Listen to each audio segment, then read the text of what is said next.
ఉపాధ్యాయ మిత్రులకు నమస్కారం.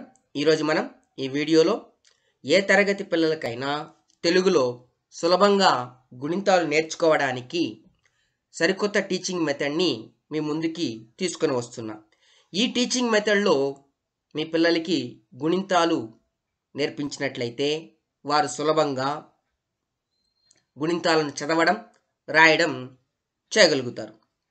అంతేకాకుండా ఇటువంటి గుణింతాలతో కూడిన చిన్న చిన్న పదాలు, పేరాలు, వాక్యాలను కూడా వారు చాలా సులభంగా చదవగలుగుతారు. ఇది ఎలా చెప్తున్నానంటే, మా పాఠశాలలో ఇటువంటి టీచింగ్ మెథడ్ని ఇంప్లిమెంట్ చేసి అద్భుతమైన ఫలితాలను రాబట్టగలిగాను.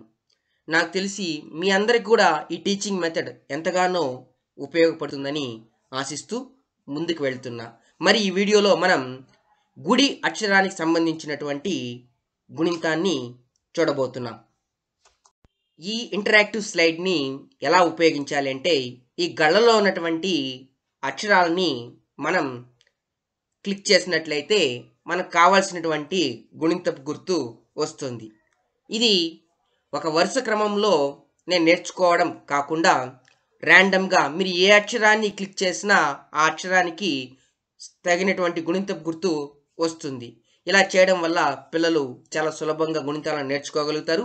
నేర్చుకున్న గుణింతాన్ని ఎక్కువ కాలం గుర్తుంచుకోవడానికి ఉపయోగపడుతుంది. ఈ ఇంటరాక్టివ్ స్లైడ్ని ఈ వీడియో యొక్క డిస్క్రిప్షన్లో ఉంచడం జరుగుతోంది. మీ పిల్లలకి ఈ టీచింగ్ మెథడ్ ఉపయోగపడుతుంది అనుకుంటే డౌన్లోడ్ చేసుకుని మీ పిల్లలకి పంపగలరని ఆశిస్తూ